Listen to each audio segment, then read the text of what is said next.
విశ్వాస గృహమునకు చేరిన వాడవా ప్రియులరా. ఈరోజు భూమి మీద ఈ కుటుంబానికి దేవుడిచ్చినది చిన్న గృహం. ఆ గృహాన్ని దేవుడి సన్నిధిలో దైవజనులను సంఘాన్ని పిలుచుకుని దేవునికి స్తుతులు చెల్లిస్తూ ఈ గృహాన్ని వారు ప్రారంభిస్తున్నారు. ఆ గృహంలోనికి వారు చేరిపోతారు.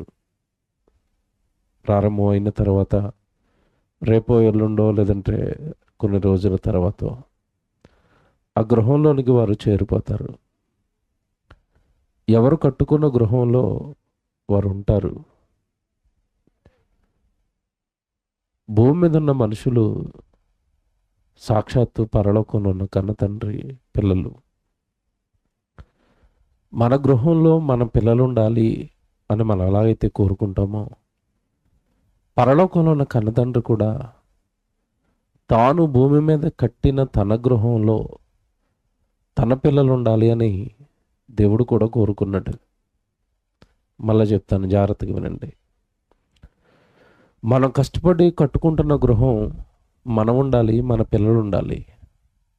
అలాగే దేవుడు కూడా ఈ భూమి మీద భౌతికంగా కాకుండా ఆత్మీయంగా దేవుడు ఒక గృహాన్ని నిర్మించాడు. ఆ గృహంలోనికి తన పిల్లలైన వారు అందరూ కూడా చేరాలి అని కోరుకుంటున్నాడు. ఏంట గృహం, ఎక్కడ రాయబడింది ఈ మాట అంటే, ఒకసారి బైబిల్లోకి వెళ్ళి గలతీలకు రాసిన పత్రిక చదువుతాం. పౌలు గారు గలతీ పట్టణానికి పత్రిక రాస్తూ 6వ అధ్యాయానికి వచ్చేసరికి ఒక మంచి మాట 10వ వచనంలో, 6వ అధ్యాయం 10వ వచనం అండి. కాబట్టి మనకు సమయము దొరికిన కొలది అందరి ఎడలను విశేషముగా విశ్వాస గృహమునకు చేరిన వారి ఎడలను మేలు చేయుదుము అన్నాడు. ఇది పౌలు గారు ఈ గలతీ పట్టణానికి పత్రిక రాసి ఇక చివరి మాటలండి ఇవి, చివరి మాటలు. ముఖ్యంగా గలతీ పత్రిక యొక్క ఉద్దేశం మీరు ఆలోచిస్తే, ఆ రోజు ప్రభులోనికి చేరిన వారు, సంఘంలోనికి చేరిన వారు రెండు విభిన్న ఆలోచనలతో ఉంటున్నారు. ప్రభులోనికి వచ్చిన తర్వాత కూడా వారికి ముందున్న ధర్మశాస్త్రం ఏదైతే ఉందో ఆ విధులను పాటించాలా వద్దా, వచ్చిన తర్వాత కూడా పాటించాలని చెప్పేవారు కొందరు, వద్దని చెప్పేవారు కొందరు. ఆ డైలమాలో సంఘం ఉన్నప్పుడు ఆ సంఘానికి రాయబడిన పత్రికే గలతీ పత్రిక. ప్రభుని గురించి, ప్రభు చేసిన త్యాగం గురించి ఉన్నతంగా వారికి వివరించి చివరి ముగింపుకు వచ్చేసరికి అండి, ఆరో అధ్యాయం చివరి ముగింపులోకి వచ్చేసరికి, అయ్యా మీరు ముఖ్యంగా ఈ విశ్వాస గృహము అనగానే యేసుక్రీస్తుల వారు రక్తం పెట్టి ప్రాణం పెట్టి కట్టిన సంఘము. ఈ సంఘంలోనికి వచ్చిన వారి ఎడల మీరు మేలు చేయండి, కానీ లేనిపోని కలహాలు తంటాలు పెట్టి సంఘాన్ని పాడు చేయకండి. సంఘాన్ని చాలా జాగ్రత్తగా కాపాడాలి. ఆ ఉద్దేశంతో ఇప్పుడు మనం చదువుకున్న మాటనైనా రాశారు. ఇంకా మీకు బాగా అర్థం అవ్వాలంటే పైన 9వ వచనం చదివినా కూడా మీకు బాగుంటుంది. 9వ వచనంలో, మనము మేలు చేయుటయందు విసుకకయందుము, మనము అలయక మేలు చేసితిమని తగిన కాలమందు పంట కోతుము. ఇదిగో సంఘానికి, ప్రభు స్వరక్తమిచ్చి సంపాదించిన సంఘానికి మనం మేలు చేసేవారంగా ఉండాలి. ఆ సంఘంలో ఉన్న వారిని బలపరచాలి. ఆ సంఘంలో ఉన్నవారు ప్రభు కార్యాలలో ఉండేటట్టుగా మన మాటలు ఉండాలి. అలా మీరు మేలుకరమైన మాటలు మాట్లాడండి అని చెబుతూ అప్పుడు చెప్తున్నాడు 10లో, కాబట్టి మనకు సమయము దొరికిన కొలది అందరి ఎడలను విశేషముగా విశ్వాస గృహమునకు చేరిన వారి ఎడలను మేలు చేయాలి. ఎవరండి ఇంతకీ విశ్వాస గృహంలోకి చేరిన వారు ఎవరు? విశ్వాస గృహం అట. ఆ గృహానికి పెట్టిన పేరేటి? విశ్వాస గృహం. విశ్వాస గృహంలో అందరూ ఎవరుంటారు? విశ్వాసులు ఉంటారు. అంతే కదండి. మన ఇంటికో పేరు పెట్టుకుంటాం కదా. తమ్ముడోళ్ళు మరి ఇంటికి పేరు పెట్టుకున్నారో లేదో. చాలామంది ఇల్లు కట్టిన తర్వాత గేట్ ముందు పేరు పెట్టేసుకుంటారు. ఆ గృహానికి వాళ్ళు పెట్టుకునే పేరు. నేను క్రైస్తవులు మన సహోదరులు ఒక ఇల్లు కట్టుకుంటే ఆ ఇల్లు చూడడానికి వెళ్ళానండి. బయట ఇంటికి ఏమని పేరు పెట్టుకున్నారంటే ఏదేను తోట. వాళ్ళ ఇంటికి పేరేంటి? ఏదేను తోట. లోపలికి వెళ్తే పండ్లు ఏమీ లేవు, ఉట్టి బిల్డింగే. కాకపోతే ఏదేను తోట అని ఎందుకు పెట్టారని వాళ్ళని అడిగితే అంటున్నారు, ప్రతి చల్లపూట అక్కడికి దేవుడు వచ్చి మాట్లాడాడు కదా, మా ఇంటికి కూడా ఎవరు రావాలి? దేవుడు రావాలి. అందుకు మా ఇంటికి ఏమని పేరు పెట్టుకున్నాం? ఏదేను తోట. అందరు ఇంట్లోకి పేర్లు పెట్టుకుంటారు. దేవుడు తాను కట్టిన తన ఇంటికి తాను పెట్టిన పేరు ఏంటంటే విశ్వాస గృహము. ఈ గృహంలోకి అందరు ఎవరు వెళ్తారు అంటే విశ్వాసులు. ఎలా విశ్వాసులు అవుతారు? యేసుక్రీస్తుల వారిని స్వరక్షకుడిగా అంగీకరించి ఆయన రక్తంలో వారి పాపాలను కడుక్కుని బాప్తిసం తీసుకున్న వాళ్ళందరూ కూడా ఈ గృహంలోనికి చేరిపోతూ ఉంటారు. నేను చివరికి వెళ్ళేసరికి మంచి విషయాలు మీకు అర్థమవుతాయి. ప్రారంభం నుంచి జాగ్రత్తగా వింటేనే తప్ప. చివరిలో నేను ఒక విషయం చెప్తాను. భూమి మీద దేవుడు మనకి ఏది ఇచ్చినా, ఒక ఇల్లు ఇచ్చినా, పొలం ఇచ్చినా, వస్తువు ఇచ్చినా, ఏదిచ్చినా కూడానండి అది దేవుడిచ్చిందే. దేవుడిచ్చిన ప్రతిదీ కూడా తిరిగి ఎవరికి ఉపయోగపడాలి? దేవునికి ఉపయోగపడాలి. అలా ఉపయోగపడినప్పుడు అది మనం పొందుకుని వ్యర్థం. ఇప్పుడు ఈ కట్టబడిన గృహం ఏదైతే ఉందో ఈ గృహం దేవుడికి ఉపయోగపడాలి. ఎందుకంటే కొరింథీ పత్రికలో దేవుడు ఒక మాట మాట్లాడతాడు, మీరు కొన్నది ఏది కూడా మీది కాదు అన్నట్టుగా ప్రవర్తించాలట.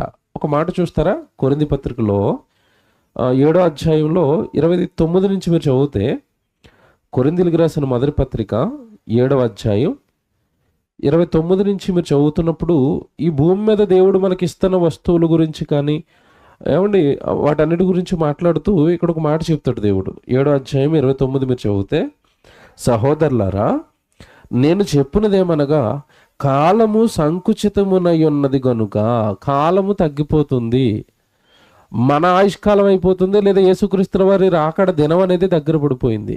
కాలము సంకుచితమునై ఉన్నది కనుక ఇక మీదట భార్యలు కలిగిన వారు భార్యలు లేనట్టును, ఏడ్చువారు ఏడవనట్టును, సంతోషపడేవారు సంతోషపడినట్టును.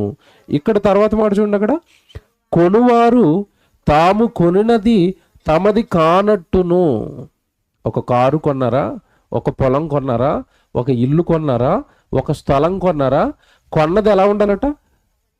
తమది కానట్టు. అంటే అర్థం ఏంటి? దాని మీద విపరీతమైన ప్రేమను మీరు పెంచుకోకండి. ఎందుకంటే ఎంత వస్తువుల మీద మనం ప్రేమ పెంచుకున్నా ఆ వస్తువులు మనతో పాటు రావు. మరణం తర్వాత చిల్లి గవ్వ కూడా మనిషి ఈ లోకం నుండి తీసుకుని వెళ్ళలేడు. అది ఇల్లా, పొలమా, కారా, బంగారపు వస్తువులా, వెండి వస్తువులా, నువ్వు ఇంట్లో వండుకునే సామాన్లు, వంటలు వండుకోవడానికి సామాన్లు కొంటారు కదా, వస్తువులు అవా, ఏమి కూడానంటే తమతో రావు. ఇక్కడ దేవుడు మాట్లాడుతూ అంటున్నాడు, వారు కొన్నది ఎలా ఉండాలట? తమది కానట్టుగా. ఏదో దేవుడిచ్చాడండి, దేవుడి కొరకు వాడడానికి ఇచ్చాడండి, దేవుడి కోసం పనుంది కనుకిచ్చాడండి, అలా ఉండాలట మనసు. అలా మనసు ఉన్నప్పుడు ఆ వస్తువును మనం దేవుడి కొరకు వాడగలుగుతాం. లేదా ఇది నాదే, నా సొంతం, దీని మీద మమకారం పెంచుకున్నాం అనుకోండి, ఎప్పుడైనా దేవుడు పనికి అవసరం పడినప్పుడు ఆ వస్తువును మనం త్యాగం చేయలేం. అందుకే కొన్నది ఎలా ఉండాలట? తమది కాదు, దేవుడు ఇచ్చాడండి. ఏదైనా దేవుడు పనికి కావాలంటే తిరిగి మరలా మేము ఇస్తామండి. జాగ్రత్తగా వినాలి, ఈ విషయాలు ముందెందుకు చెప్తున్నాను నేను. విశ్వాస గృహంలోనికి చేరిన వాడికి వాడి ఇల్లు, వాడి వస్తువులు, వాడి ఆలోచనలు, వాడి దేహము అంతా కూడా దేవుడికి ఉపయోగపడేటట్టుగా దేవుడు ఆ వ్యక్తిని తీర్చిదిద్దుతాడు. అందుకే అంటున్నాడు, మీరు విశ్వాస గృహంలోనికి చేరిన వారుగా ఉండాలి. గలతీ పత్రికలో విశ్వాస గృహమునకు చేరిన వారి ఎడల మనం ఏం చేయాలట? మేలు చెయ్యాలి. ఏంటి ఇంతకీ విశ్వాస గృహము అంటే? విశ్వాస గృహము అని దేన్ని అంటున్నాడు దేవుడు అంటే, మరికొన్ని మాటలు మీరు చూస్తే దాని మీద ఒక మంచి అవగాహన మీకు వస్తుంది. విశ్వాస గృహము అనగానే దేవుడు భూమి మీద కష్టపడి కట్టుకున్న తన సంఘము. ఎక్కడుంది ఈ మాట? ఒకసారి మరొక మాట మీరు చూడండి. ఎబ్రిల్కి రాసిన పత్రిక 3వ అధ్యాయము 6వ వచనం మీరు చదువుతున్నప్పుడు ఇంటి గురించి మాట్లాడతాడు. దేవుని ఇంటి గురించి మాట్లాడతాడు. గృహము అన్న ఇల్లు అన్న ఒకటే కదా. ఇప్పుడు హెబ్రీ పత్రిక 3వ అధ్యాయం 6వ వచనం చూడండి. ఎబ్రిల్కి రాసిన పత్రిక 3వ అధ్యాయము 6వ వచనం. అయితే క్రీస్తు కుమారుడయుండి ఆయన ఇంటి మీద నమ్మకముగా ఉన్నాడు. ఆయన ఇల్లు, ఎవరిల్లు? దేవుని ఇంటి మీద యేసుక్రీస్తుల వారు ఎలాగ ఉన్నారట? నమ్మకంగా ఉన్నాడు. దేవుని ఇంటి మీద యేసుక్రీస్తుల వారు నమ్మకంగా ఉన్నాడు. దేవుని ఇల్లు, ఈ లోకంలో ఉన్న మనుషులందరూ కూడానండి వీళ్ళు దేవుని పిల్లలు, దేవుని సంఘం. దీని మీద ఆయన చాలా నమ్మకంగా ఉన్నాడు. మోషే ఎలాగైతే తాను బ్రతుకున్న కాలంలో దేవుడు తనకు అప్పగించిన ఇంటి మీద నమ్మకంగా ఉన్నాడో, ఆ రోజు అప్పగించిన ఇశ్రాయేలు సంఘం మీద యేసుక్రీస్తుల వారు కూడా తన దేహం మీద కానివ్వండి, అలాగే దేవుడు తనకు అప్పగించిన సంఘం మీద కానివ్వండి నమ్మకాన్ని కనబరిచాడు అని చెబుతూ కిందకి వెళ్ళేసరికండి ఎంత మంచి మాట చెప్తాడు అంటే, అక్కడ నమ్మకంగా ఉన్నాడు, ధైర్యమును నిరీక్షణ వలన ఉత్సాహమును తుదమట్టుకు స్థిరముగా చేపట్టిన ఎడల మనమే ఆయన ఇల్లు. ఎవరిల్లు? దేవుని ఇల్లు మనమే. యేసుక్రీస్తుల వారిని అంగీకరించిన వాళ్ళందరూ దేవుని కుటుంబస్తులు, ఏకపట్టణస్తులు, పరిశుద్ధుని కుటుంబం. మనమే ఆయన ఇల్లు, దేవుని ఇల్లు. ఇందులోనికి చేరాలి. మొదట ఈ ఇంటిలో నమ్మకంగా ఉండాలి, సంఘములో నమ్మకంగా ఉండాలి, సేవలో నమ్మకంగా ఉండాలి, వాక్యములో నమ్మకంగా ఉండాలి. నీ ఆత్మీయ జీవితం బాగుండాలి అంటే ప్రభు చెబుతున్న ప్రతి మాటను ఆలకించే తత్వం ఉండాలి. అలా ఉన్నప్పుడు మన దేవుడు ఇంట్లోనికి చేరిన తర్వాత మన ఆలయాలు అనగా మన దేహాలు నమ్మకంగా, పాపం చేయకుండా, పవిత్రంగా, యథార్థంగా దేవుడి వాక్యంలో ఎదుగుతూ ఉంటాయి. అప్పుడు అలా ఎదుగుతున్న దేహాలన్నీ కలిపి ఒక చోట చేర్చబడుతున్నాయి. అదే ఈరోజు భూమి మీద దేవుడు కట్టిన సార్వత్రిక దేవుని సంఘం. అది దేవుని యొక్క గృహం, దేవుని యొక్క ఇల్లు.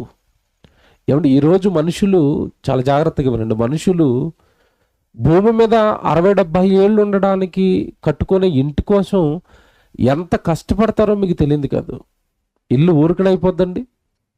ఇప్పుడు ఇంటి కట్టిన వారిని అడగండి, మీకు 2 గంటలు 3.5 గంటలు చెప్తారు ఇంటి చరిత్ర. పునాదుల దగ్గర నుంచి అడిగారు అనుకోండి, తెల్లవారిపోయిద్ది.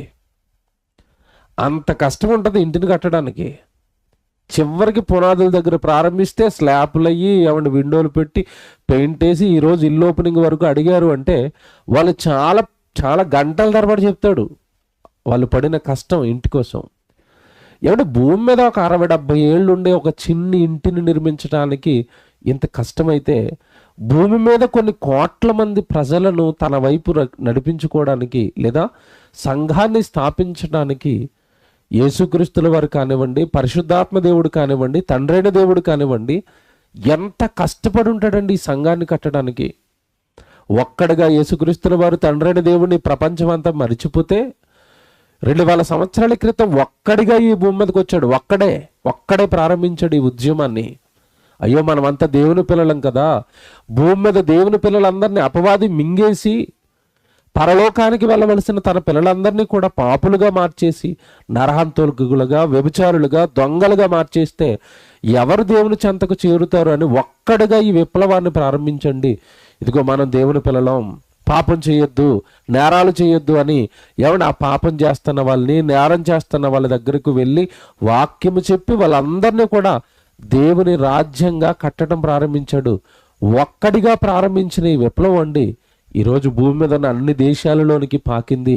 ఈరోజు ఎక్కడికి వెళ్ళినా దేవుడి గృహం, దేవుని విశ్వాసులు, యేసుక్రీస్తుల వారిని ఎరగని వారు లేరు, ఆరాధనలు లేని గ్రామాలు లేవు.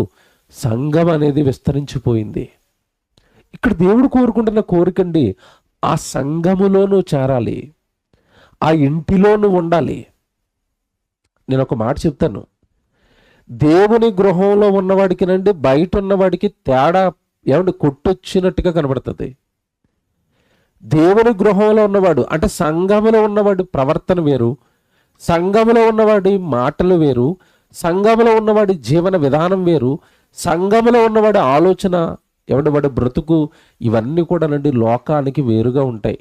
కారణం ఏంటంటే ఈ విశ్వాస గృహంలో చేరిన వారికి దేవుడు అందించేది జీవవాక్యము. వాక్యాన్ని అందిస్తూ ఉంటాడు ఈ గృహంలో చేరిన వారికి. ఎప్పుడైతే ఈ గృహంలో చేరిన వాడు వాక్యాన్ని వింటూ ఉంటాడో పాత జీవితానికి పాతరేస్తాడుగా. పాత ఆలోచనలు, పాత పాపాలు, పాత నేరాలు ఇక ఉండనివ్వడండి. మీకు తెలుసో లేదో, ఇప్పుడున్న ఈ కుటుంబస్తులను అడగండి. ఇప్పుడు కొత్త ఇల్లు కట్టుకున్నారు కదండి, కొత్త ఇంట్లోకి పాత సామాన్లు అట్టుకెళ్తారా, కొత్త కొనుక్కుంటారు? అడగండి వాళ్ళని. పాత చాప, పాత చీపురు ఇవన్నీ పట్టుకుని వస్తారా? చిచ్చిచ్చే, ఈ కొత్త ఇల్లు అండి. కొత్త ఇంట్లో అన్నీ ఏముండాలి? కొత్తవి. నువ్వు విశ్వాస గృహంలోకి చేరిపోయావు అనుకో, సంఘంలోకి చేరిపోయావు అనుకో, నువ్వు కూడా ఎలా మారిపోతావు? కొత్తగా. ఎందుకంటే బైబిల్లో మాట ఉంటుంది, మీ అందరికీ తెలుసు, ఎవడైనాను క్రీస్తునందున్న ఎడల వాడు నూతన సృష్టి. నూతనంగా మారిపోతాడు. పాత బూతులు, పాత పాపాలు, పాత గొడవలు, పాత పేచీలు, పాత అబద్ధాలు, పాత మోసాలు, పాత వ్యభిచారాలు ఇవి ఉండవండి. ఇల్లు కొత్తది, ఇంట్లో ఉన్నవన్నీ కొత్తవి. అలాగే విశ్వాస గృహంలోకి చేరిన వ్యక్తి కూడా నూతన పరచబడతాడు. అందుకే దేవుడు విశ్వాస గృహంలో నువ్వు చేరావా, ఈ ఇంట్లోకి చేరాలి, లేదంటే భూమి మీద ఇల్లులు కట్టుకోవాలనుకునే మానవ జాతి అంతటికి దేవుడు చెప్తున్నది ఏంటంటే, నా ఇంటిలో చేరారా, నా ఇంట్లో చేరారా. ముందు నా ఇంట్లో చేరితే మీ గృహాలు బాగుంటాయి, మీ కుటుంబాలు బాగుంటాయి, మీ పిల్లలు బాగుంటారు. ఎందుకంటే నా గృహం తెలివితేటలకు నిలయం, నా గృహం మంచిని నేర్పటానికి నిలయంగా మారుతుంది. సంఘం, సేవకుడు, బోధ. ఒకప్పుడు చేసే తప్పుడు నిర్ణయాలన్నీ కూడా సంఘంలోకి వచ్చిన తర్వాత జరగవు. ఎందుకంటే సేవకుడు ఉంటాడు, తప్పునైనా ఇలా చేయకూడదు, ఇలా చేయాలి అని గద్దిస్తూ ఉంటాడు. అందుకే దేవుడు కోరుకుంటున్నదండి, భూమి మీద ఉన్న మనుషులందరూ కూడా దేవుడి గృహంలో ఉండాలి, దేవుని ఇంటిలో ఉండాలి. మొదట నువ్వు దేవుడి ఇంటిలో ఉన్నప్పుడు నీకు ఇల్లు కావాలా, పొలం కావాలా, భూమి మీద మనకి అవసరతలు, అక్కరలు అన్నీ కూడానండి దేవుడు తీరుస్తూ ఉంటాడు. మీకు అక్కరగా ఉన్నవేవో ఆయనకు తెలుసు. మనం అడగవలసిన పరిస్థితి ఉండదు లోక సంబంధమైనవి. ఎప్పుడు అన్నప్పుడు నువ్వు ఆయన ఇష్టాన్ని నెరవేర్చే వ్యక్తిగా, ఆయన వాక్యానికి తలదించే వ్యక్తిగా, నీ ప్రవర్తన అంతటి యందు ఆయన వాక్యానికి అధికారం ఇచ్చే వ్యక్తిగా నువ్వు ఎప్పుడైతే ఎదుగుతావో నీకు కావలసినవన్నీ ఆయన వెనకాల చేసుకుంటూ వస్తాడు. ఇది నమ్మిన వాళ్ళకేనండి, అందరూ నమ్మరు కదా. భూమి మీద యేసుక్రీస్తుల వారు వచ్చేసరికి పరిస్థితి ఎలా ఉంది అంటే, ఒక్కడిగా తన రాజ్యాన్ని కట్టడానికి వచ్చి, రండి మనం దేవుడు పని చేద్దాం, దేవుడి కొరకు బ్రతుకుదాం అంటే, ఆ రోజు లోకం అంటుంది, నువ్వు బాగానే చెప్తావు దేవుడి కొరకు బ్రతుకుదామని, దేవుడి దగ్గరికి వెళదామని, మేము ఎప్పుడు దేవుడి పనిలో ఉంటే మా పరిస్థితి ఏంటి అన్నారు వాళ్ళు. ఒక రకంగా అలాంటి స్వభావమే యేసుక్రీస్తుల వారు భూమి మీద అడుగుపెట్టే కాలానికి ఉంది. అప్పుడు ఆయన పలికిన మాట ఏంటో తెలుసండి, ఒక్కసారి ఆకాశ పక్షులను చూడండి అన్నాడు. ఎందుకు చూపించాడు ఆకాశ పక్షుల్ని? అవి విత్తవు, కోయవు, కొట్లలో కూర్చుకొనవు, అయినను మీ పరలోకపు తండ్రి వాటిని ఏం చేస్తున్నాడు? పోషిస్తున్నాడు. మీరు వాటికంటే బహుశ్రేష్ఠులు కారా? అంటే దేవుడు ఏం చెప్పాడు? మిమ్మల్ని పోషించుకోలేడా? మీకు కావలసిన వాటిని ఇయ్యలేడా? మీరు ఎందుకు ఆయన నమ్మటం లేదు, ఎందుకు విశ్వసించటం లేదు అని ఇలాంటి బోధలన్నీ చేసండి ప్రజలను దేవుని వైపు మళ్లించటం ప్రారంభించాడు. ఈరోజు ఆయన ఎంత తెలివిగా మాట్లాడారు ప్రభు కింద అంటే మనుషులకు అర్థం అవడానికి ఎంత తెలివిగా మాట్లాడారు ఆయన ప్రసంగం అంటే, ఇప్పుడు దేహం ఇచ్చింది ఎవరు? లోతుగా ఆలోచిస్తే తల్లి గర్భంలో దేహం కట్టింది ఎవరండి? దేవుడు. దేహం ఇచ్చిన దేవుడికి దేహం పైన వేసుకునే బట్టలు ఇవ్వటం కష్టమా? బాగా ఆలోచించండి. ప్రాణం ఇచ్చిన దేవుడికి ప్రాణాన్ని బ్రతికించే ఆహారం పెట్టడం కష్టమా? ఆహారం గొప్పదా, ప్రాణం గొప్పదా అని అడిగాడు. ఏది గొప్పది చెప్పండి? దేహం గొప్పదా, వస్త్రాలు గొప్పవా? దేహం గొప్పదైనప్పుడు దేహాన్నే ఇచ్చిన దేవుడు వస్త్రాలు ఇవ్వలేడా? నమ్మలేదు మానవ జాతి. ఇలా తెలివిగా తన ఆలోచనలతో తన బోధనతో నుండి ప్రపంచాన్ని దేవుని వైపు మళ్లించి దేవుడి గృహం, సంఘాన్ని కట్టుకుంటూ వచ్చాడు మహానుభావుడు ప్రభు. అందులోనే ఈరోజు మనం అందరం చేరాము. దేవుని గృహము అనగానే సంఘము, దీనిని కట్టడానికి ఆయన పడుతున్న కష్టం చెప్తాడండి ఒక చోట. ఒక మాట మీకు చూపిస్తాను. కొరింథీయులకు రాసిన రెండో పత్రిక మీరు చూడండి. రెండో పత్రికలో మొదటి పత్రిక చూద్దాం. మొదటి పత్రిక 3వ అధ్యాయం 9వ వచనం చదువుతారు ఒకసారి. కొరింథీయులకు రాసిన మొదటి పత్రిక 3వ అధ్యాయం 9వ వచనం చదువుతున్నారు చూడండి. మేము దేవుని జత పనివారమై ఉన్నాము, మీరు దేవుని వ్యవసాయమును దేవుని గృహమునై ఉన్నారు. చూసారండి ఎలా మాట్లాడుతున్నాడు. మేము అన్నాడు చూసారా. మేము అనగానే అపోస్తులు. ఇదిగో మేము ఎవరు అంటే, వాక్యం చెబుతున్నా, మేము ఎవరు అంటే దేవుని జత పనివారమై ఉన్నాము అన్నాడు. అంటే దేవుడు తన గృహాన్ని కట్టడానికి ఎవరిని పెట్టుకున్నాడు చెప్పండి? జత పనివారు, పని వాళ్ళతో ఈ గృహాన్ని కట్టుకుంటూ వస్తున్నాడు.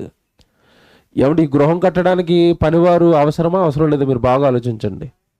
ఎంతమంది పనివారు పనిచేసి ఉంటారు తెలుసా?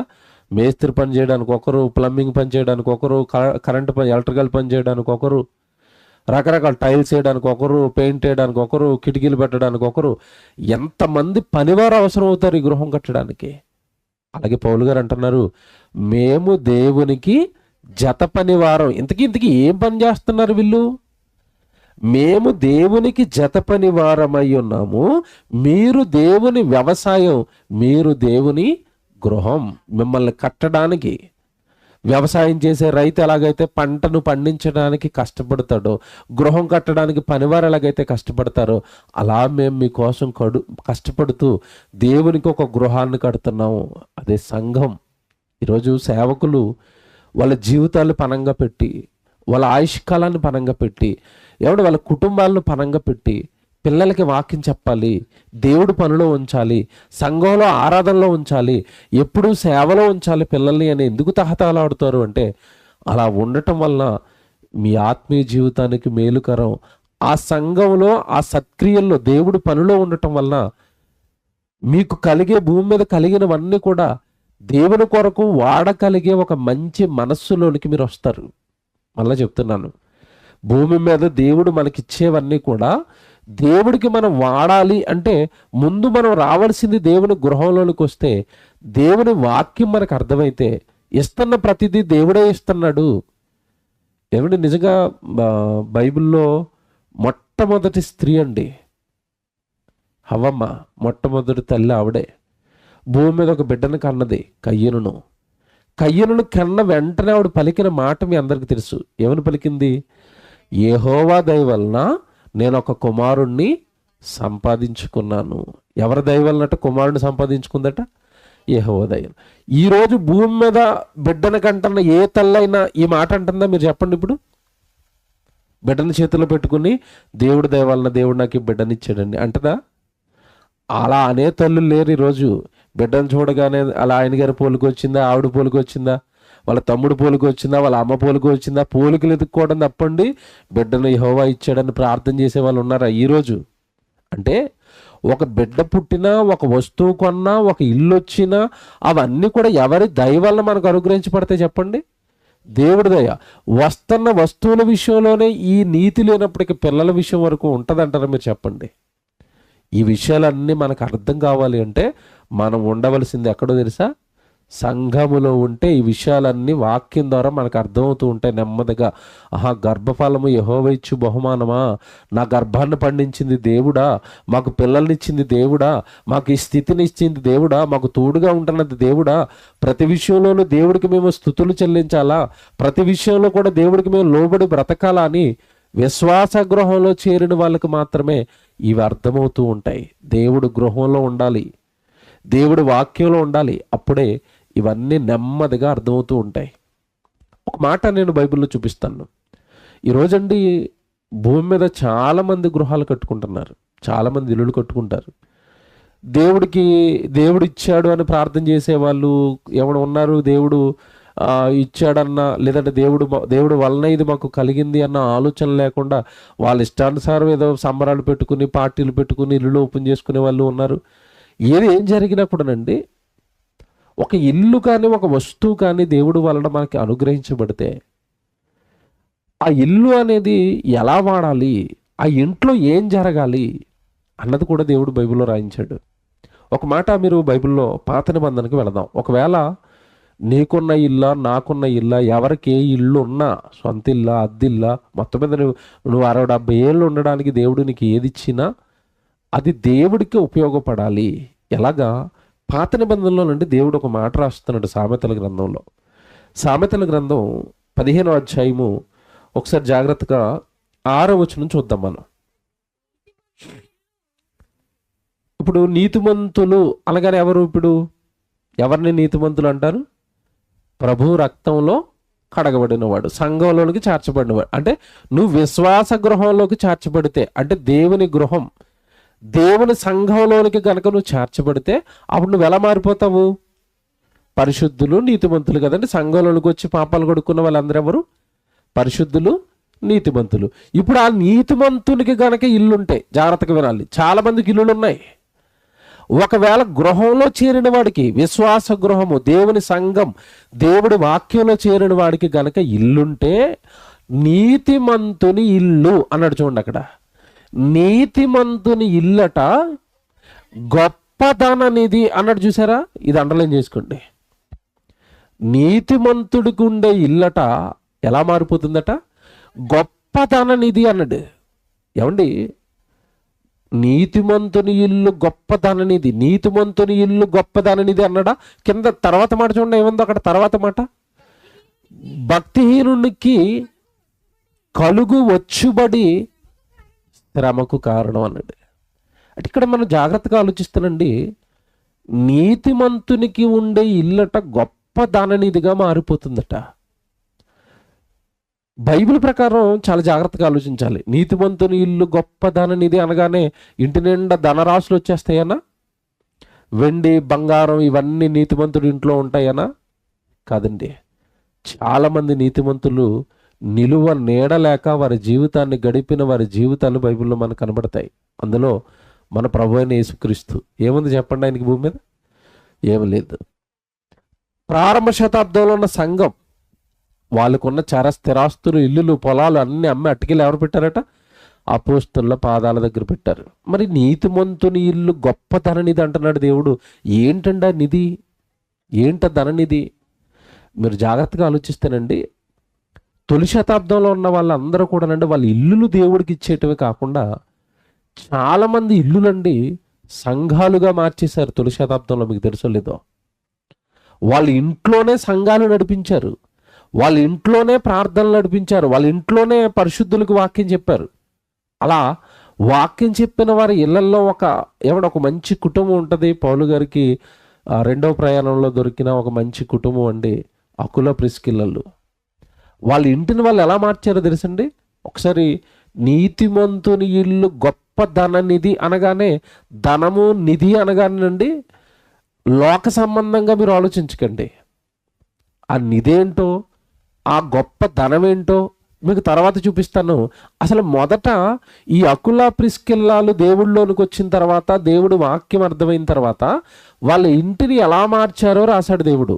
రోమిలికి రాసిన పత్రిక 16వ అధ్యాయం 13 నుంచి మీరు చూస్తే 3వ వచనం, క్షమించండి, 16వ అధ్యాయం 3వ వచనం. రోమపత్రిక 16వ అధ్యాయము 3వ వచనం మీరు చూడండి. క్రీస్తు యేసునందు నా జత పని వారైన ప్రిస్కిల్లకును అకులకును నా వందనములు చెప్పుడి. వారు నా ప్రాణము కొరకు తమ ప్రాణములను ఇచ్చుటకైనను తెగించిరి, మరియు వారి ఇంట ఉన్న సంఘమునకు వందనాలు చెప్పండి. అకుల ప్రిస్కిల్ల ఇంట్లో ఏం నడుస్తుందట? సంఘము. జాగ్రత్తగా వినాలి. సంఘము అంటే వాళ్ళ ఇంట్లోకి ఎవరి గృహం వచ్చింది? ఇప్పుడు విశ్వాస గృహం, దేవుని గృహం, దేవుని ఇల్లు వాళ్ళ ఇంట్లోకి వచ్చింది. సంఘం అనగానే దేవుని గృహం కదండి. వారి ఇంటనున్న సంఘం అన్నాడు. ఇది మనసులో పెట్టుకుని మీరు ఒకవేళ ఇంట్లో సంఘం ఉందనుకోండి, సంఘము ద్వారా దేవుడు చెప్పించేది ఏంటి చెప్పండి? ఏం చెప్పిస్తాడు? వాక్యము చెప్పిస్తాడు. అంతే కదండి. సంఘము ద్వారా వాక్యము చెప్పబడుతుంది. మీరు ఆదివారం ఆరాధనకి వెళ్తే మీకు అక్కడ ఏం చెప్తున్నారు సేవకులు? పాటలు పాడి ప్రార్థన అయిపోయిన తర్వాత ఏం చెప్తారు చెప్పండి? వాక్యం. అంటే ఒకవేళ నీవు నీతిమంతుడు అయితే చివరికి నీ ఇల్లు ఒక గొప్ప ధననిధిగా మారిపోతుంది అన్నాడు కదా. ఏంటి ధననిధి అంటే? కొత్త నిబంధన ప్రకారం ధనము, ఐశ్వర్యము, నిధి అనగానే ఏం చెప్పాడు తెలుసండి? ఎవరికైతే వాక్యం వచ్చో, ఎవరి దగ్గర అయితే వాక్యము పుష్కలంగా దొరుకుతుందో, ఎవరైతే బైబిలును బాగా నేర్చుకున్నారో వాళ్ళ గురించి దేవుడు చెప్పిన మాట అండి, వారు ఐశ్వర్యవంతులు అన్నాడు. వాక్యము వచ్చిన వారు ఐశ్వర్యవంతులు.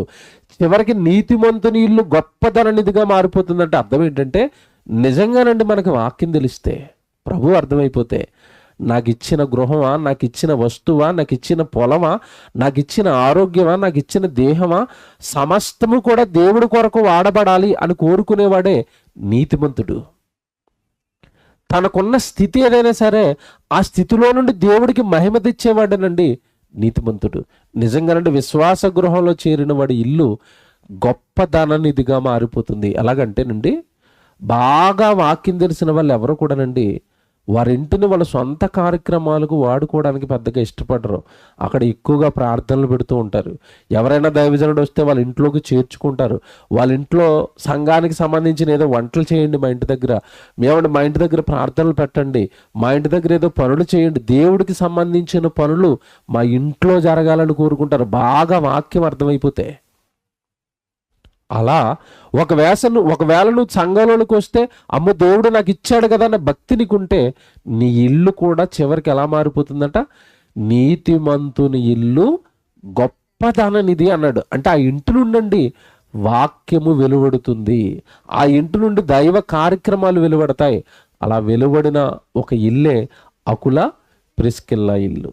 ఇంతకీ ధననిధి అన్నాడు కదా, ధనం అనగానే ఏంటి? ఒకసారి బైబిల్లో చూద్దామా? కొరింథీయులకు రాసిన మొదటి పత్రిక, కొరింథీయులకు రాసిన మొదటి పత్రిక మీరు చూడండి. మొదటి అధ్యాయం 5వ వచనం చదివితే పౌలు గారు మొదటి పత్రికలో రెండు పత్రికల్లోనూ కూడా మాకు దేవుడు ఇచ్చిన ఐశ్వర్యం వాక్యమే అని ఆయన చాలా గొప్పగా ప్రకటిస్తాడు. ఆ రోజు కొరింథీయులకు రాసిన మొదటి పత్రిక మొదటి అధ్యాయము 5వ వచనం మీరు చూడండి. క్రీస్తును గూర్చిన సాక్ష్యము మీలో స్థిరపరచబడినందున ఆయన యందు మీరు ప్రతి విషయములోను, ఇది అండర్లైన్ చేసుకోండి, వాక్యం వచ్చిన వాడు ప్రతి విషయములోను, బాగా వినాలి, మీరు ప్రతి విషయములోను అనగా సమస్త ఉపదేశములోను సమస్త జ్ఞానములోను మీరు ఐశ్వర్యవంతులైతిరి అన్నాడు. అంటే ఇప్పుడు క్రైస్తవుల ఐశ్వర్యం ఏంటి చెప్పండి? సమస్త ఉపదేశములో మీరు ఐశ్వర్యవంతులు, సమస్త జ్ఞానములో ఐశ్వర్యవంతులు అనగా మీరు జాగ్రత్తగా ఆలోచించండి. వాక్యాన్ని దేవుడు పెద్ద ధననిధి ఐశ్వర్యంతో పోల్చాడండి. బాగా వినండి, చెప్తాను. ఐశ్వర్యము అనగానే మీకు తెలుసు, డబ్బు, బంగారము, వెండి, ఆస్తులు, ఇవన్నీ కూడా ఐశ్వర్యం కదండి. దానితో వాక్యాన్ని పోల్చాడు. వాక్యాన్ని పోలుస్తూ సమస్త ఉపదేశములోను సమస్త జ్ఞానములోను మీరు ఏమైపోయారట?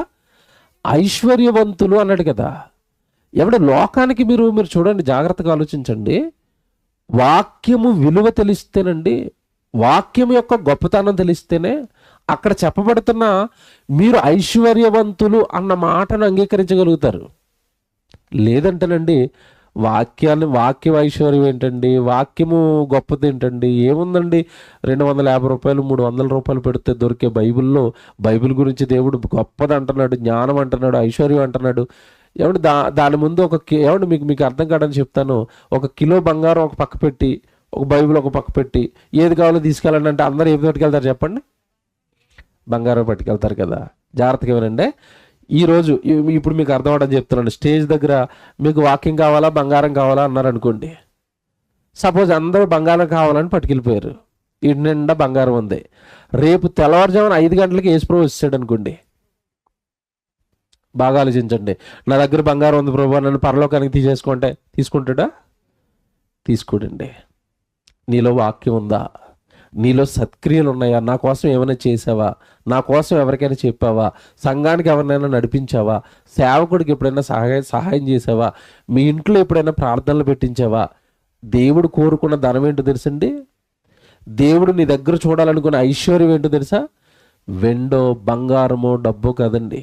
తిమోతి పత్రికలో చెప్తాడు, ఇహమందు ధనవంతులైన వారు గర్విష్ఠులు కాక అంటూ ఆ కిందకి వెళ్ళేసరికండి క్రైస్తవుల దగ్గర దేవుడు చూడాలనుకున్న ధనం ఏంటో తెలుసండి? సత్క్రియలు అను ధనము గలవారును అంటాడు. చూస్తారా? తిమోతికి రాసిన మొదటి పత్రిక 6వ అధ్యాయము 17 నుంచి ఉంటుంది చూడండి. తిమోతికి రాసిన మొదటి పత్రిక 6వ అధ్యాయము 17వ వచనం. ఇహమందు ధనవంతులైన వారు అంటే ఈ లోకంలో ధనవంతులు, నా కోట్లు ఉన్నాయి, బిల్డింగులు ఉన్నాయి, ఆస్తులు ఉన్నాయి, పొలాలు ఉన్నాయి అంటున్నారు కదా, వాళ్ళ గురించి చెప్తున్నాడు. ఇహమందు ధనవంతులైన వారు గర్విష్ఠులు కాకండి, ధనాన్ని బట్టి గర్విష్ఠులుగా మారిపోకండి. అంతే కదండి. ధనం ఉంటే ఈరోజు మనుషులు ఎలా మారిపోతారు? గర్వం. ఒకప్పుడు ప్రేమగా పలకరించిన పలకరింపులు ఉండవు. ఒకప్పుడు మనుషులకి ఇచ్చిన మర్యాద ఎవరు? ఒకప్పుడు మనుషులతో మాట్లాడినంత చనువుగా మాట్లాడరు. ఒకప్పుడు మనుషులతో కలిసినంత ఈజీగా కలుస్తారండి. ధనం పెరిగిన, అధికారం పెరిగిన మనుషులకు దూరం అయిపోతారండి. గర్వం పెరుగుతుంది. అధికారం పెరిగినా అంతే, డబ్బు పెరిగినా అంతే. అది చెప్తున్నాడు ఇక్కడ దేవుడు. ఇహమందు ధనవంతులైన వారు గర్విష్ఠులు కాక అస్థిరమైన ధనము యందు మీరు, ఏమండి పదం నాకు చాలా ఇష్టం అండి. ధనం ఎలాంటిదట? అస్థిరమైన ధనము యందు మీరు ఏముంచొద్దు అన్నాడు? అస్థిరం అట. ధనం ఒక చోట ఉండదట. అస్థిరం అంటే అర్థం ఏంటంటే ఒక చోట ఉండదని. మీకు అర్థం కావడానికి ఉదాహరణ చెప్తాను. ధనం మీద మనకి చాలా ఇష్టం ఉంటుంది, ఎటుగానే అది మన దగ్గర ఉండదు. ఉంటుందండి.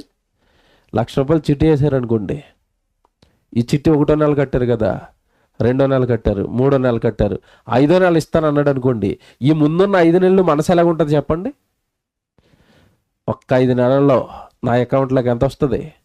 1,00,000 వస్తుంది, 1,00,000 వస్తుంది, 1,00,000 వస్తుంది, 1,00,000 వస్తుంది. వచ్చింది 5వ నెల, 15వ తారీఖు 1,00,000 వేసాడు అకౌంట్లోకి, వచ్చింది. చూడగానే ఎలాగుంటుందండి? అకౌంట్లో 1,00,000 పడిపోయిందని మెసేజ్ రాగానే ఎలాగుంటుంది? నాకు ఇప్పుడు ఎంత ఉంది? 1,00,000. జాగ్రత్తగా వినండి. తెల్లవారు అప్పుడు వస్తాడు, 10,000 కట్టేశారు, ఎంత ఉంటుంది? 90. తర్వాత ఎక్కడో అంతకుముందు ఏదో కొన్నారు, ఆ కొన్నవాడు అస్తమాట అడుగుతున్నాడు, ఆడుకు 20,000 కొట్టారు, ఇప్పుడు ఎంత ఉంది? 70. ఏమంటే 1,00,000 వచ్చింది కదా, నాకేం కొనరా అంటది ఆవిడ కొనని తీసుకెళ్లారు. ఓ 30,000 బంగారం కొన్నదనుకోండి, ఇంక మిగిలింది ఎంత? 40. పిల్లలు ఏదన్నా అడిగారు అనుకోండి, 10,000 అయిపోయింది, ఇంక మిగిలింది ఎంత? 30. ఈ లోపు నెల వచ్చి మళ్ళీ చిట్టి కట్టమని వస్తాడు. మీకు ఏం మిగిలింది చెప్పండి? ఇప్పుడు మీకు విషయం తెలుసా? మీ దగ్గరకు వచ్చిన 1,00,000 మీ దగ్గర లేదు. మీరు ఎవరికో కట్టారు కదా ఒక 30,000, ఆడిని అడగండి, ఆడి దగ్గర ఉండదేమో, వాడి దగ్గరే ఉండదు. మీరు డబ్బులన్నీ అటుకెళ్ళి కిరాణా షాపులో ఇస్తారు కదా, మీరు అనుకుంటారు కిరాణా షాప్ డబ్బాలో అబ్బాయి ఇతనికి ఎన్ని డబ్బులు ఉన్నాయంటే పెట్టులో అనుకుంటారు. తెల్లవారిసరికి ఆ పెట్టులో ఉన్న డబ్బులు అట్టుకెళ్ళడానికి ఇంకొకటి వస్తాడు, ఆయనకి సరుకులు వేసేవాడు, వాడు పట్టుకెళ్ళిపోతాడు. డబ్బు ఒకటి దగ్గర ఉంటుందండి. అస్థిరం అన్నాడు. అందుకే దేవుడు ఎవరి దగ్గర ఉండదు, ఎవరిని నిద్రపోనివ్వదు. మళ్ళీ చెప్తున్నాను, ఎవరి దగ్గర ఉండదండి, ఎవరిని నిద్రపోనివ్వదు, ఎవరిని సుఖంగా ఉండనివ్వదు, ఎవరిని ప్రేమగా ఉండనివ్వదండి. సామెతల గ్రంథం ఓ మాట చూడండి. సామెతల గ్రంథం 23వ అధ్యాయం 4వ వచనం 5వ వచనం చూడండి. సామెతల గ్రంథం 23వ అధ్యాయం 4వ వచనం 5వ వచనం చదవండమ్మా. ఐశ్వర్యము పొంద ప్రయాసపడకుము. ఎంత పొందండి? నీకు అట్టి అభిప్రాయము కలిగినను బబ్బబ్బా విడిచిపెట్టే. అంటే ఐశ్వర్యం పొందాలని ప్రయాసపడుకు అంటున్నాడు. ఎందుకంటే అలా ప్రయాసపడిన వాడు, అలా ఆశించిన వాడు ఎవడు కూడా చిల్లి గవ్వ ఈ లోకం నుంచి పట్టుకెళ్ళలేదు. నువ్వు పట్టుకెళ్ళేది ఏముంది? ఎవడి మధ్యలో ఈ మధ్యకాలంలో లేటెస్ట్గా ఒక ఆయన చనిపోయారు, తెలుగు రాష్ట్రాల్లో అపర కుబేరుడైన రామోజీరావు గారు. తెలుసా మీకు? రామోజీ ఫిలిం సిటీ ఆయిందే, 1,000 కోట్ల ఆస్తి. ఈనాడు పేపర్ ఆయిందే, ఈటీవీ ఆయిందే, ప్రియా పచ్చళ్ళు అవే ఆయనవే, మార్గదర్శి చిట్ ఫండ్ అది ఆయిందే, నాకు తెలిసినవి చెప్పానండి, తెలియని విన్నానో తెలీదు. వేల కోట్ల అధిపతి అండి, ₹1,00,00,000 అట్టుకెళ్ళాడా. అన్నీ ఇక్కడే ఉన్నాయి. అందుకే దేవుడి మాటలు రుచించవు కానండి, దేవుడి మాటలు మనకి ఇష్టం ఉండవు కానివ్వండి, అర్థమైతే మాత్రం అండి బ్రతుకు బాగుపడుతుంది, బ్రతుకు బంగారం అవుతుంది. నువ్వు ధనాన్ని ఆర్జించాలన్న ఆలోచన నీలోంచి తీసేయి. ఎందుకు అంటే మీరు అక్కడ చదువుకున్న భాగానికి రండి, తిమోతి పత్రిక వచ్చేస్తే, మీరు అస్థిరమైన ధనము యందు మీరు నమ్మిక ఉంచక, తర్వాత మాట, దయచేయని దేవుని యందే. అదండి విషయం. నువ్వు ధనాన్ని నమ్మితే బాగుంటానన్న మాయ నీలో పెట్టింది అపవాది. ధనం ఉంటే అన్నీ ఉన్నట్టు అని చెప్పింది నీకు. డబ్బు ఉంటే కొండ మీద కోతిని దింపుతాడట, కరోనాను మాత్రం తీసుకోలేకపోయాడు. కరెక్ట్ కదండి. మరి కొండ మీద కోతిని దింపుతానన్నప్పుడు కరోనా వచ్చినప్పుడు ఏం చేసావురా? చిన్న పురుగే కదా, కోతి వరకు ఎందుకు? ముక్కులో దిగురిపోయిన చిన్న పురుగు వైరస్, కొండ మీద కోతిని దింపుతానన్నాడు. ధనం ఉంటే వైరస్ వచ్చి ఏమండి భయంకరంగా ధనవంతులైన వాళ్ళు, మంత్రులు, మాజీ ఎమ్మెల్యేలు ఎంతమంది అంటే చచ్చిపోలేదు, మీకు తెలియదు కాదు కదా. అందుకే దేవుడు మాట్లాడుతున్నాడు, నీ దగ్గర ఉండవలసిన ధనం కాదు, నీవు సుఖముగా అనుభవించుటకు సమస్తమును ధారాళముగా దయచేయుచున్న దేవుని యందు నువ్వేముంచాలి? నమ్మిక ఉంచు. అయితే నీకు ఈ లోకంలో కాస్త కూస్తో ఇల్లు, పొలమో, వస్తువులో, మంచి మంచి స్థితో ఇది నీకు దేవుడు ఇస్తూ ఉంటాడు కదా. వాటిని ఏం చేయాలో చెప్తాడు ఇప్పుడు ఇక్కడ నెక్స్ట్ వచనంలో. వారు వాస్తవమైన జీవమును సంపాదించుకొని నిమిత్తము ఇదిగో రాబోయే కాలమునకు మంచి పునాది తమ కొరకు వేసుకుంటున్నారు. భూమి మీద తెలివైన వాళ్ళు రాబోయే జీవితానికి పునాది వేసుకుంటున్నారు. ఈ జీవితంలో ఉన్నవన్నీ దేవుడికి ఇస్తున్నారు, దేవుడు పనికి ఇస్తున్నారు. వేసుకొనుచు మేలు చేయువారును, ఈ పదం అండర్లైన్ చేసుకోండి, ఏదనమాట? సత్క్రియలు అను ధనము గలవారును. అంటే నేను ఇక్కడికి ఎందుకు తీసుకొచ్చానంటేనండి, యేసుక్రీస్తుల వారు రెండవ రాకడలో నిన్ను నీ వద్ద చూడాలనుకునే ధనం ఏదనం చెప్పండి? ఒకటి, సమస్త ఉపదేశములోను మీరేమయ్యారు? ఐశ్వర్యవంతులైతే. అంటే నీ దగ్గర వాక్యం ఉండాలి, దేవుడి జ్ఞానం ఉండాలి. మొదటిది, దేవుడి వాక్యము, దేవుడి జ్ఞానం ఉన్నవాడు వాడు ఒంటరిగా ఉండలేడు. ఎందుకంటే వాడిలో ఉన్న జ్ఞానం వాడిని దేవుడి సేవ వైపు మళ్ళిస్తుంది. వాడిలో ఉన్న వాక్యం వాడిని మండిస్తూ ఉంటుంది. ఆ మంటతో అనేక మందిని వెలిగిస్తాడు. యేసుక్రీస్తుల వారు నీ దగ్గర చూడాలనుకున్నది అదే. సంఘంలోనికి చేరిన వాడి ఇల్లు, సంఘంలోనికి చేరిన వాడి జీవితము కూడా ఇలా మారిపోతుంది. నీతిమంతుని ఇల్లు ఏమైపోతుందట? గొప్పదననిది అనగానే ఆ ఇంటి నుండి దైవ కార్యక్రమాలు వెలువడతాయి. ఆ ఇంట్లో నుంచి వాక్యం వినబడుతుంది. నూతనంగా ఈ గృహాన్ని ప్రారంభిస్తున్న కుటుంబానికి కూడా నేను అదే చెప్తున్నాను, మీ గృహము దేవుడి గృహంగా మారాలి. మీ గృహం అనగానే అక్కడ ప్రార్థనలు జరుగుతాయండి, వాళ్ళ ఇల్లు దేవుడి కొరకు ఉపయోగపడుతుందండి. ఎక్కువగా దేవుడు మాటల గృహంలో మేము విన్నామండి. వాళ్ళ ఇంట్లో కుటుంబ ప్రార్థనలు ఎక్కువగా పెట్టేవారండి. వాళ్ళ ఇంటి దగ్గర మంచి మంచి ప్రసంగాలు విన్నామండి. వాళ్ళ ఇంటి దగ్గర మంచి మంచి సబ్జెక్టులు నేర్చుకున్నామండి. చాలామంది దైవజనులు తెచ్చారండి, మంచి ప్రసంగాలు ఆ ఇంట్లో వినిపించారండి. మన గృహం మీద ఉండవలసిన సాక్ష్యం. లేదా మీకు ఏదైనా వస్తువు ఉందా? ఒక ఆటో ఉందా, ఒక కారు ఉందా? వాళ్ళ ఆటో కానివ్వండి, వాళ్ళ వస్తువు, వాళ్ళ కారు కానివ్వండి, ఎక్కువగా సువార్త పనులు తిరిగేదండి. ఏమీ ఆశించకుండా చాలా మందిని ఆ వాహనంలో దేవుడి కొరకు ఆయన తిప్పాడండి. ఆయన వస్తువు దేవుడి కోసం చాలా బాగా వాడబడుతుందండి. నీ వస్తువులు, నీ ఇల్లు, నీ దేహం అన్నీ కూడా దేవుడికి ఉపయోగపడుతూ ఉండాలి. ఆ జ్ఞానము, ఆ త్యాగము మనలో ఎప్పుడు వస్తుంది అన్నప్పుడు నువ్వు ఎక్కడ ఉండాలి? ఏ గృహంలో ఉండాలి? విశ్వాస గృహంలో. విశ్వాసులతో కలిసి ఉంటే ఆ విశ్వాసులు చేస్తున్న త్యాగాలు, ఆ విశ్వాసులు దేవుడి కొరకు బ్రతుకుతున్న విధానము నీకు అలవాటయ్యి నీ వస్తువులా, నీ జీవితమా, నీ దేహమా దేవుడికి ఉపయోగపడుతుంది. అలా ఉపయోగపడటం వల్ల నువ్వు ఇదిగో వాక్యమనే ఆస్తిని సంపాదించుకుంటావు, సత్క్రియలు అనే ఆస్తిని సంపాదించుకుంటావు. ఈ ఆస్తితో రాబోయే కాలానికి మంచి పునాది వేసుకుని యేసుక్రీస్తుల వారితో మరణం తర్వాత సదాకాలము ఆయనతో నివసిస్తాం. ఇందులో నివసించేది 60-70 ఏళ్ళండి. మనం సదాకాలం ఉండడానికి ఆలోచించాలి. మరణం తర్వాత మన నివాసాన్ని సుస్థిరం చేసుకోవాలి. మరణం తర్వాత దేవుడు మనకు పరలోకం ఇచ్చేంత గొప్ప జీవితం ఈ భూమి మీద ఉండగా మనం సంపాదించాలి అంటే, ఇదిగో నేను చెప్తున్నాను కదండి, ఒకదానికొకటి ఇవన్నీ లింకప్. మొదట నీకున్న వస్తువులా, నీకున్న గృహమా, ఇవన్నీ దేవుడి కొరకు వాడేంత గొప్ప మనసు నీకు రావాలి అంటే మొదట నువ్వు జాయిన్ అయిపోవలసింది విశ్వాస గృహంలో, సంఘములో. అపోస్తులు బోధ విన్న వాళ్ళండి అపోస్తుల పాదాల దగ్గరకు ఆస్తులు పట్టుకొచ్చారు. ముందు వాళ్ళ సంఘంలో చేరారు, వాక్యం విన్నారు, యేసుక్రీస్తుల వారు చెప్పిన మాటలు జ్ఞాపకం వచ్చే వాళ్ళకి. ఏ మాటలు? భూమి మీద మీ కొరకు ధనమును కూర్చుకొనవద్దు. మరి ఎక్కడ కూర్చుకోవాలి? పరలోకమందు మీ కొరకు ధనమును కూర్చుకొనుడి. ఈ మాటలు జ్ఞాపకం వచ్చాయి. ఈ మాటలు సేవకులు ఆ రోజు అపోస్తులుడు సంఘానికి చక్కగా బోధించారు. ఆ బోధ విన్న అపోస్తులుడు, బోధ విన్న వాళ్ళు, అమ్మో మాకు కావాలి కదా పరలోక ధనం అని ఈ లోకంలో ఉన్న వాళ్ళకి ఉన్న ఇల్లులు, పొలాలు, ఆస్తులు స్వార్థకు వారు వెచ్చించారు.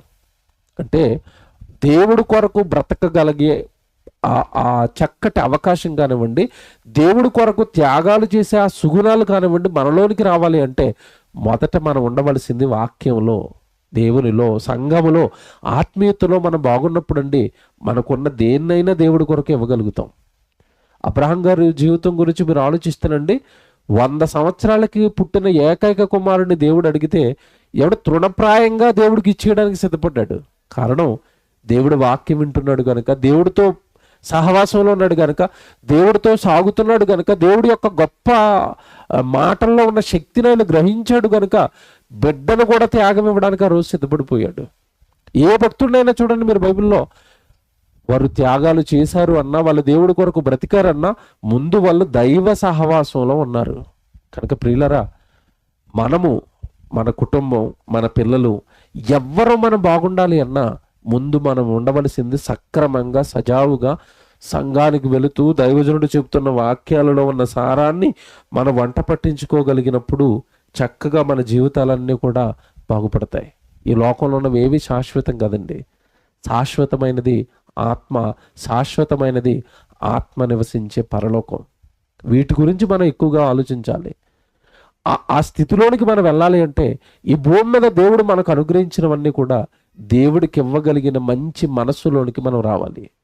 ఒక మాట చూపిస్తాను కీర్తన గ్రంథంలో. ఏమంటే 119 కీర్తన మీరు చూడండి. విశ్వాస గృహంలో దేవుడి దగ్గర ఉంటే మనలో వచ్చే మార్పు గురించి దేవుడు ఒక మంచి మాట పలికించాడండి. ఇక్కడ 119 కీర్తన 130వ వచనం చూద్దాం బైబిల్లో.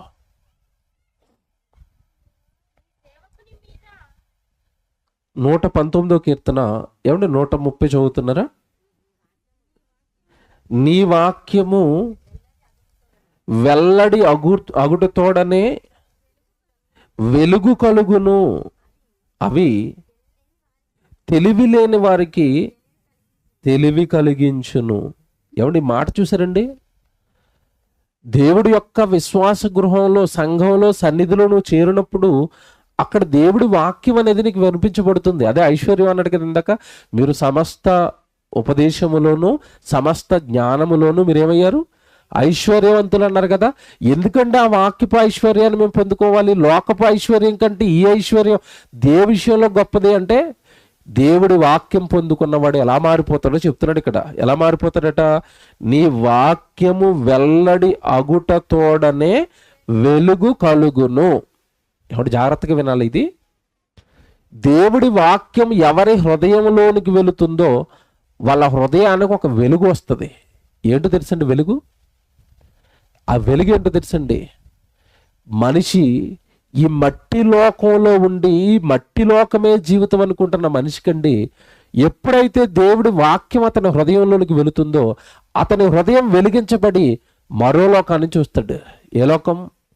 పరలోకం. మీకు మాట్లాడగలండి, అసలు పరలోకం ఉందని కానీ పాతాళ లోకం ఉందని కానీ ఇక్కడ కూర్చొని మీ అందరికి ఎలా తెలిసింది చెప్పండి? ఎవరు చెప్పారు మీకు? వాక్యమే చెప్పింది మనకి, అంతేనా? వాక్యమే వెలిగించింది మనల్ని. వాక్యమే మన హృదయంలో ఉన్న పాపపు చీకటిని పారద్రోలింది. వాక్యము మన హృదయంలోకి ఎప్పుడైతే వచ్చిందో లోకం కొరకు బ్రతకాలన్న ఆశ చచ్చిపోయింది, లోకంలో సంపాదించాలన్న ఆశ చచ్చిపోయింది, దేవుడి కొరకు బ్రతకాలన్న ఆశ మనలోనికి వచ్చింది. ఈ వెలుగు మన జీవితంలోకి రావడానికి మనకు తోడ్పడింది ఏది అంటే వాక్యము. వాక్యము వెల్లడి అగు తోడనే అక్కడ ఏం కలుగుతుందట? వెలుగు. పొట్టి జక్కయ్య తెలియదు కదా మీకు, మంచి ఆఫీసరు, లంచాలు తీసుకుంటున్నాడు, ఎవడు బాగా సంపాదించేశాడు, హృదయం అంతా లంచం అనే చీకటితో నిండిపోయింది. యేసుక్రీస్తుల వారు మాట్లాడగానే, యేసుక్రీస్తుల వారు పలకరించగానే, యేసుక్రీస్తుల వారు రమ్మనగానే అతని హృదయంలో ఉన్న చీకటి పోయిందా లేదా? పోయింది. సమరయ స్త్రీని మార్చేశాడు. ఎవడు బావి దగ్గర నీళ్లు తోడుకోవడానికి వచ్చిన సమరయ స్త్రీలో అప్పటికి చీకటి పాపం ఉంది, పారద్రోలాడు, వెలుగు నింపాడు, చక్కగా సువార్త చేసే స్త్రీగా మార్చేశాడు ఆవిడ్ని. అంటే వాక్యము ఎవరి హృదయాల్లోకి అయితే వస్తుందో వాళ్ళ హృదయాల్లో ఉండే చెడు వెళ్ళిపోతుందండి, పాపం వెళ్ళిపోతుందండి, దురాలోచనలు వెళ్ళిపోతాయండి. ఏమండి, లోక సంబంధంగా మీకు తెలియదు కదా, చిన్న చిన్న సమస్యలు, శత్రుత్వాలు, పగలు, కక్షలు, ఇవన్నీ ఎవరి హృదయాల్లో నిండుకుపోతున్నాయో వాళ్ళని బాగు చేయాలంటే ఒకే ఒక మార్గం అండి, వాక్యం. అది ఎక్కడైతే ప్రకాశిస్తుందో అక్కడ వెలుగు కలుగుతుందట. కింద మాట చూసారా? అవి తెలివి లేని వారికి తెలివి కలిగించును. అంటే ఈ మాట ప్రకారం వాక్యము ఎవరికైతే దొరుకుతుందో వాడే ఎవరట? తెలివైన వాడు. బాగా వినండి, వాక్యము కలిగిన వాడు ఎవరు? తెలివైన వాడు. మీరు ఈరోజు చూడండి, లోకానికి ఇప్పుడు అయ్యగారిని చూపించి ఈయన చాలా తెలివైనవాడు అన్నారు అనుకోండి, లోకం దగ్గర లోకం ఒప్పుకుంటుందా? తెలివైనోడు అంటే లోకానికి ఎవరు తెలివైనోడు? చెప్పండి. మాయ మాటలు చెప్పి ఓట్లు వేయించుకొని ఎమ్మెల్యే అయిపోయినవాడు ఎవరు? తెలివైనవాడు, అంతే కదా, వాడే తెలివైనవాడు ఈరోజు ప్రపంచానికి. మాయ మాటలు చెప్పి అక్రమాలు చేసి అన్యాయాలు చేసి 1000 కోట్లు సంపాదించేసారు అనుకోండి, వాళ్ళ గురించి పేపర్లు ఏమని రాస్తారు? చాలా తెలివైనవాడు అండి, 1000 కోట్లు సంపాదించాడు. నిజంగా కష్టపడా, కొల్లగొట్టా, అన్యాయాలు చేసా, అక్రమాలు చేసా. అంటే ఈరోజు లోకం చూడండి, ఎవడు అన్యాయం చేస్తున్నాడో, ఎవడు అక్రమం చేస్తున్నాడో వాడిని ఏమంటుంది? తెలివైనవాడు. తెలివైనవాడు అంటే ఎవరో తెలుసండి, ఇది అక్రమం, ఇది పాపం, ఇది అన్యాయం, ఇది చేస్తే నరకానికి పోతాను, నరకంలో కాలిపోతానని ఈ లోక సంబంధమైన వాటన్నిటిని కూడా విడిచిపెట్టి, జాగ్రత్తగా వినండి, పరలోకం ఉంది, అక్కడ దేవుడు ఉన్నాడు, ఆయన పిల్లలు మేమంతా, ఆయన ఈ లోకానికి పంపాడు, ఈ లోకంలో పరిశుద్ధంగా పవిత్రంగా బ్రతకడానికి మమ్మల్ని పుట్టించాడు అని ఈ నిజాన్ని గ్రహించి లోకంలో ఉన్నవి ఏమీ లేకపోయినా ఒకవేళ ఉంటే వాటిని దేవుడి కొరకు వాడుతూ బ్రతుకుతున్నవాడే తెలివైన వాడు. ఆ తెలివి ఎవరికి వస్తుంది? వస్తుందట? వాక్యము ఎవరి హృదయంలో ప్రవేశిస్తుందో వాళ్ళకి ఏమొస్తుంది? తెలివైన వాడుగా మారుతాడు. తెలివైన వాడు అంటే లోకం కొరకు బ్రతికేవాడు కాదు, లోకాన్ని జయించి పరలోకం కొరకు బ్రతికేవాడు తెలివైన వాడు. ఎందుకంటే వాడు రక్షించబడతాడు, వాడు యుగాలు అంతం లేని నిత్య జీవంలోనికి వెళ్ళిపోతాడు, ఆకలి దప్పికలు లేని పరలోకానికి వెళతాడు, నిత్యము దేవుడితో సదాకాలము సంతోషంగా ఉంటాడు. ఈ 3 ముచ్చటైన 60-70 ఏళ్ల జీవితంలో ఏమంటే ఏది రైటో ఏది తప్పో తెలుసుకుని వాక్యంతో వెలిగించుకుని తెలివిగా బ్రతికిన వాడికి మాత్రమే దేవుడి అవకాశాన్ని ఇస్తాడు. ఇప్పుడు బైబిల్లో మీరు చూడండి, ఇందాక ఒక కుటుంబాన్ని జ్ఞాపకం చేశాను కదా, అకుల ప్రిస్కిల్లా కుటుంబం. అలాగే బైబిల్లో పాత నిబంధనలో గెలిపేసరికి ఒక స్త్రీ ఉంటుందండి, ఎలీషాను తన ఇంట్లో చేర్చుకుంటుంది. షూనేమీరాలని, గనురాలైన షూనేమీరాలని మనం చదువుకుంటాం. ఆవిడ ఆ రోజు చేసింది మీరు చూడండి, ఆయన ప్రవక్త, దేవుడు వాక్యం చెబుతున్నాడు, దేవుడి కొరకు చక్కగా వాడబడుతున్న వ్యక్తి అని ఆయన ఆ గ్రామానికి వచ్చిన ప్రతిసారినట తన ఇంట్లో చేర్చుకునేదట. చివరికి భర్తకు చెప్పి తన ఇంటి పైన ఏం కట్టించేసింది? ఒక గది కట్టించి ఆ గదిలో ఆ దైవజనుడికి అవసరమైనవన్నీ పెట్టించి, అయ్యా మీరు ఈ ప్రాంతానికి ఎప్పుడొచ్చినా సరే మా ఇంట్లోనే ఉండాలి. చూసారా, వాళ్ళ గృహాన్ని దైవజనుడికి ఆతిథ్యం ఇచ్చే గృహంగా మార్చింది. అకుల ప్రిస్కిల్లా గురించి మీకు చూపించాను. వాళ్ళు చక్కగా వాళ్ళ ఇంటిని ఎలా మార్చేశారు? సంఘంగా మార్చేశారు. ఎందుకు ఇలా చేయగలుగుతున్నారు అంటే నీతిమంతులు మాత్రమే ఇలా ఆలోచించగలుగుతారు.